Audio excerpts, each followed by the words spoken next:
Hello friends, welcome to my YouTube channel. तेबे दर्शक बंधु वर्षा मुहरे फेरी आसिला हस हस हस मुहरे आज अभिनेत्री वर्षा प्रियदर्शिनी तांकर किछि फैंस मानकु बांटुछंती दहीबरा आलुदम।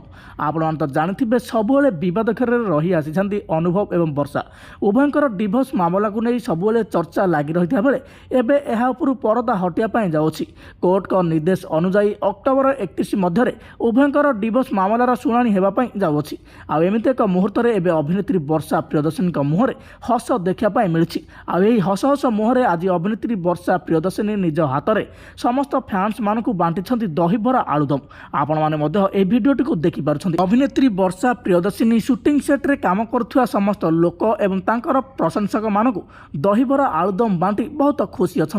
आपण मानक आम कही रखुचु बसर शूटिंग चली बेले अभिनेत्री वर्षा प्रियदर्शिनी आज एमती किसी आग्रह प्रकाश करी तांकर समस्त फैंस एवं सेठरे काम करुवा लोक मानक किसी खाइबा बांटी आउ दहीबरा बांटुथार किसी वीडियो सोशल मीडिया रे पोस्ट करते जहां देखि तांकर फैंस माने बहुत खुशी अच्छी। आ समस्ते चाहते वर्षा प्रियदर्शिनी एमती सबुले खुशी रे रुहंतु आ लोक मान पय भल भल काम करंतु। तेबे आपण माने वर्षा प्रियदर्शिनी को केते भल पांती आमको निश्चित भावे कमेंट माध्यम रे जणाइबे।